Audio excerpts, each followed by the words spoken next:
नमस्कार दोस्तों, आज मैं आपको गणेश भगवान की कहानी सुनाने जा रही हूँ। प्रेम से बोलिए गणेश भगवान की जय हो, गौरा माता की जय हो, भोलेनाथ की जय हो। एक नगर में एक राजा रहते थे। उनकी दो बेटियां थीं। एक दिन जब राजा अपने बेटियों के साथ खाना खा रहे थे तो उन्होंने अपने बेटियों से पूछा कि राजकुमारियों, तुम दोनों किसके भाग्य का खाती हो? तब बड़ी बेटी बोली, पिताजी, मैं तो आपके भाग्य का खाती हूँ।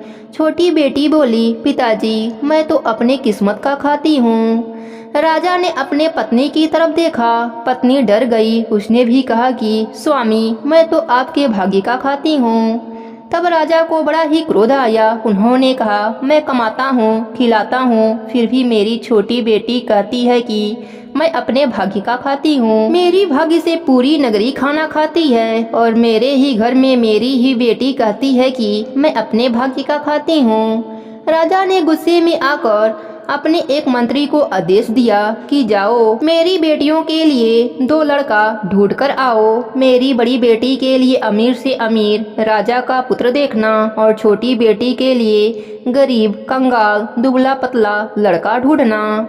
जब राजा अपने मंत्री से यह बात कह रहे थे, वहाँ पूरा राज्य सभा उपस्थित था। सभी मंत्री दरबारी एक दूसरे का मुंह देखने लगे। किसी में इतनी हिम्मत न थी कि वह राजा से किसी प्रकार का प्रश्न करे कि वह एक बेटी को अमीर घर में और एक बेटी को गरीब घर में क्यों ब्याहना चाहता है।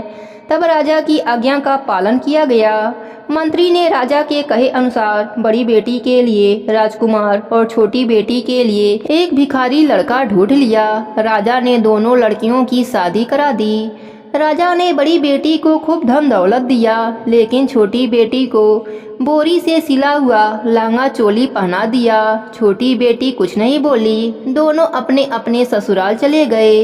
जब छोटी बेटी अपने ससुराल में पहुंची, तब उसने देखा कि उसको वहाँ कोई आवभगत करने वाला न था। वहाँ छोटी सी जमीन पर एक छोटी सी झोपड़ी बनी हुई थी और वहाँ 5 चूल्हे बने हुए थे। उसने उस समय कुछ नहीं पूछा और चुपचाप सो गई। सुबह जब वह सोकर उठी तो अपने जेठ से पूछी, भैया, यह 5 चूल्हे क्यों हैं? तब बड़े जेठ ने कहा, बहू, 5 भाई हैं हम, पांचों भाइयों के यह 5 चूल्हे हैं। हम सब कमारे हैं, परंतु हमारा 5वां भाई को जबरदस्ती तुम्हारे मंत्रियों ने ले जाकर तुम्हारे साथ ब्याह करवा दिया।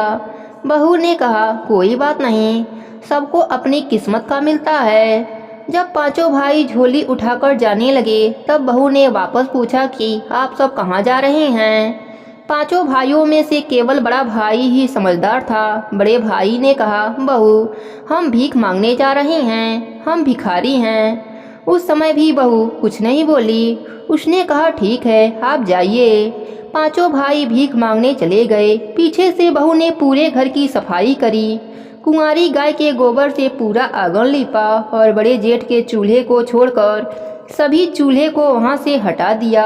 शाम को जब पांचों भाई आए, घर को साफ सुथरा देखा और 4 चूल्हे हटे हुए देखा तो उन्होंने पूछा, हमारे चूल्हे कहाँ गए? तब नई बहू बोली, आज से हम एक ही चूल्हे पर भोजन बनाएंगे। मैं खाना बनाऊंगी और आप सब खाना जीमोगे, लेकिन उससे पहले आप सब नहा धोकर पूजा पाठ करके आओ। अब से पहले वह पांचों भाइयों ने कभी स्नान न किया था। मर्जी पड़ती थी तब स्नान कर लेते थे, नहीं तो नहीं करते थे। किसी ने उन्हें इस तरह से आदेश भी नहीं दिया था। 4 छोटे भाइयों को इस बात पर बड़ा ही गुस्सा आया, लेकिन बड़ा भाई थोड़ा समझदार था। उसने कहा कि बहू जो कह रही है हम सब वही करेंगे। हम सब तालाब पर नहाकर आते हैं, फिर हम आकर भोजन करेंगे। उस दिन से सभी इसी प्रकार से करने लगे। पांचों भाई तालाब पर नहाने गए। वहां से नहाकर वापस आने लगे। तब बड़े भाई को याद आया कि बहू ने कहा था कि पूजा पाठ करके आना। तब बड़े भाई ने अपने छोटे भाइयों से कहा कि पास ही में गणेश भगवान का मंदिर है, हम वहां पूजा पाठ करके चलेंगे। उन्हें किसी भी प्रकार का मंत्र, पूजा पाठ कुछ न आता था। बस मंदिर में गए और हाथ जोड़कर बैठ गए और दर्शन किया। फिर घर आ गए। घर आए तो नई बहू ने रोटी सब्जी बनाकर रख दी थी। सभी ने इतना स्वादिष्ट खाना खाया, आज से पहले कभी भी न खाया था। सभी ने नई बहू की बहुत तारीफ करी। इस तरह से चार भाई झोपड़ी के बाहर सो गए और नई बहू अपने पति के साथ झोपड़ी के अंदर सो गई। दूसरे दिन वापस जब वह अपनी अपनी झोली उठाकर भीख मांगने जाने लगे तो नई बहू ने कहा कि आज से आप लोग भीख नहीं मांगने जाएंगे, मेहनत मजदूरी करेंगे। चार छोटे भाइयों को बहू की बात पर बहुत गुस्सा आया, लेकिन बड़े भाई ने चारों छोटे भाइयों को शांत करा दिया। जेठ ने अपनी बहू से कहा कि बहू, हमने आज से पहले कभी भी मेहनत मजदूरी नहीं करी है, हमें कमाना नहीं आता। बहू बोली कि आपको जो भी काम मिले, जो भी मजदूरी मिले, आप वही करना और रास्ते में जो भी चीज पड़ी हुई मिले उसे उठा लाना। मैं समझूंगी कि आपने यही मेहनत मजदूरी करी है। इस तरह सभी पांचों भाई अलग अलग दिशा में कमाने के लिए चले गए। किसी को गेहूं की बोरियां उठाने का काम मिला तो किसी को दिहाड़ी का काम मिला, किसी को सामान उठाने के लिए कूली का काम करना पड़ा। इस तरह चार छोटे भाइयों को काम मिल गया, लेकिन बड़े भाई को कोई भी काम न मिला। पूरा दिन काम मांगने में ही बिता दिया। जेठ ने सोचा कि मैं कुछ नहीं कमा पाया, अब मैं खाली हाथ घर कैसे जाऊं। यही बात सोचते हुए चल रहा था, तभी उसको एक मरा हुआ सांप मिला। जेठ मरे हुए सांप को घर लाया और बहू से कहा कि बहू, मुझे आज कोई काम न मिला, लेकिन जब मैं घर आ रहा था तो रास्ते में मुझे यह मरा हुआ सांप मिला। आप बताओ बहू, मैं इसका क्या करूं? बहू ने कहा कि आप इसे झोपड़ी के ऊपर फेंक दीजिए। जेठ ने उस मरे हुए सांप को झोपड़ी के ऊपर फेंक दिया। तब तक चारों भाई आ गए। उन्हें मेहनत मजदूरी करके बहुत अच्छा लग रहा था। उन्हें गर्व महसूस हो रहा था कि आज उन्हें भीख मांगनी नहीं पड़ी, लोगों की भली बुरी बातें भी सुननी नहीं पड़ी। शाम को आए तो अपना अपना कमाई का हिस्सा उन्होंने नई बहू को दे दिया।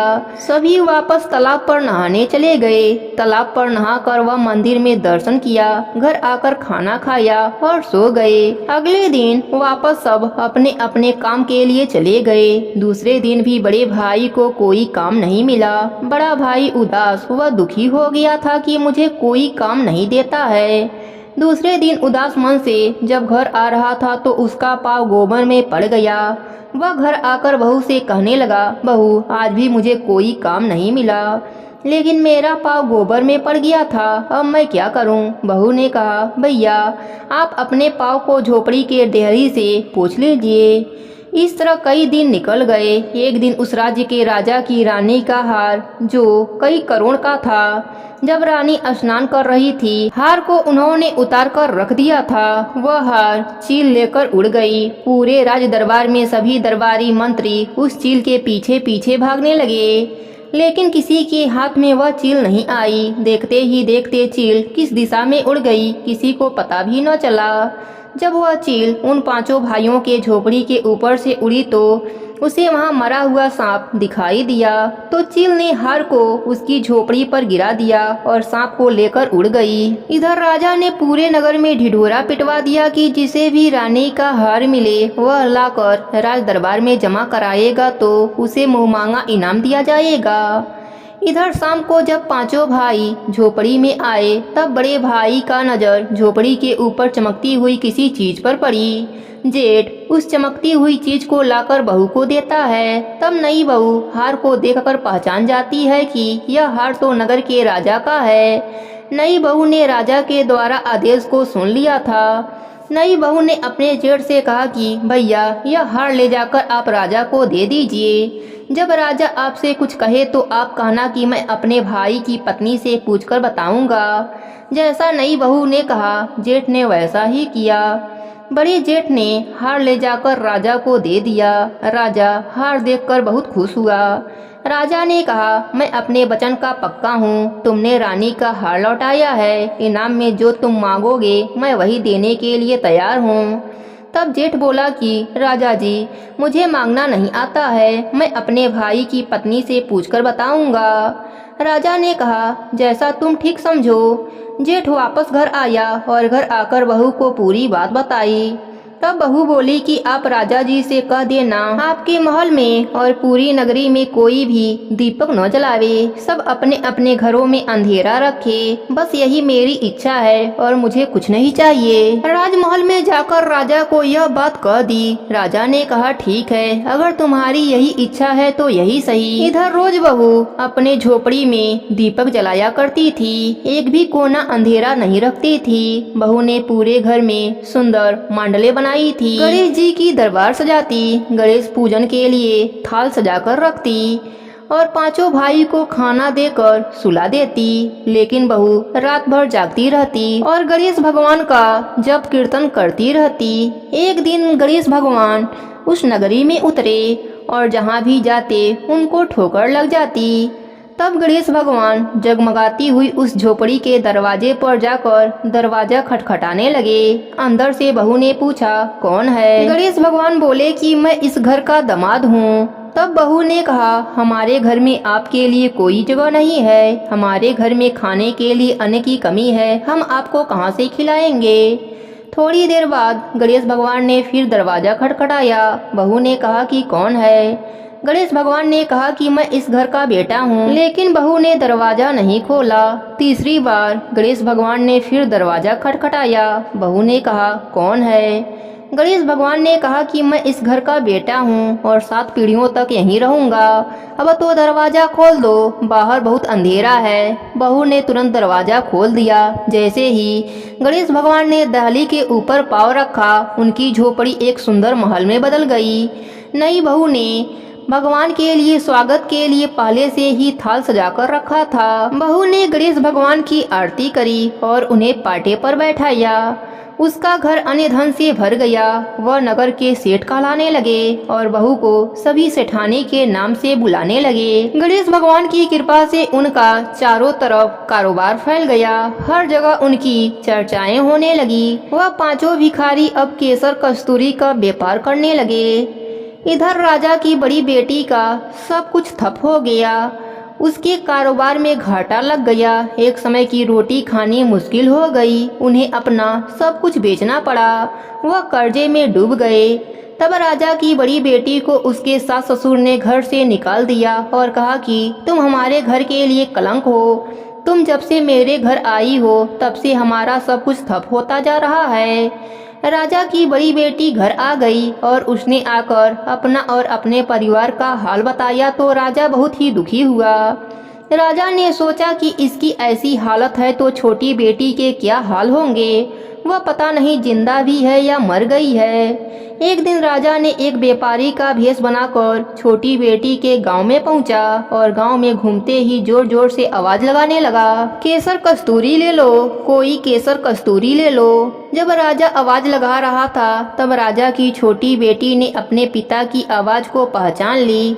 उसने महल के झरोकों में से नीचे झांक कर देखा तो उसे समझते देर न लगी कि वह उसके पिता हैं। तब छोटी बेटी ने अपने नौकरों से कहा कि बाहर जो आदमी केसर कस्तूरी बेच रहा है उसकी केसर कस्तूरी मुँह मांगी दाम पर खरीद लो और उन्हें आदर से बैठाओ और भोजन भी कराओ।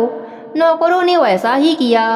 तब छोटी बेटी ने कीमती आभूषण पहनकर घूंघट कर खाना परोसने लगी। जब वह खाना खा चुके तब उनकी बेटी पान सुपारी लेकर वही कपड़े पहनकर जो उसके पिता ने विदाई के समय दिया था वही कपड़े पहनकर आई और बोली, पिताजी पाव लागू, लो पान सुपारी भी खा लो। तब उसके पिता हंसते हुए बोले, बेटी तू क्या यहाँ की नौकरानी है, नौकरानी का काम करती है? तब बेटी बोली, नहीं पिताजी, यह महल मेरा है, मैं यहाँ की सेठानी हूँ। उसके पिताजी हंसते हुए बोले, लेकिन बेटी तुमने तो वही कपड़े पहन रखे हैं जो मैंने तुम्हें विदाई के समय पहनाकर भेजा था। तब बेटी बोली, पिताजी आपको बार बार जो भोजन परोसने के लिए आ रही थी और बार बार नए नए कपड़े पहनकर अलग अलग कीमती आभूषण पहनकर जो स्त्री आपको खाना परोसने आ रही थी वह मैं ही थी। इस समय जो आपको पान सुपारी देने आई हूँ और आपके दिए हुए वस्त्र पहनकर आई हूँ, यह भी मैं ही हूँ। मैं आज आपको बस इतना बताना चाहती हूँ कि पिताजी सब अपने किस्मत का खाते हैं। यह मेरी किस्मत है जो आज मैं इस नगर की सेठानी हूँ, और यह आपकी किस्मत है कि आप केसर कस्तूरी बेच रहे हैं। इसलिए पिताजी, आज के बाद किसी से मत कहना कि आप उसे खिलाते हैं। उस दिन उसके पिताजी ने हार स्वीकार कर लिया और बोले, बेटी तू सही बोलती है, आज से मैं हारा और तू जीती। तू सत्य कहती है कि सब मनुष्य अपने अपने किस्मत का खाते हैं। हे गणेश जी महाराज, जैसे आप राजा की छोटी बेटी पर प्रसन्न हुए, उस पर अपनी कृपा करी, वैसे ही अपने सभी भक्तों पर अपनी कृपा बनाए रखना। प्रेम से बोले गणेश भगवान की जय हो, भोलेनाथ की जय हो, गौरा माता की जय हो।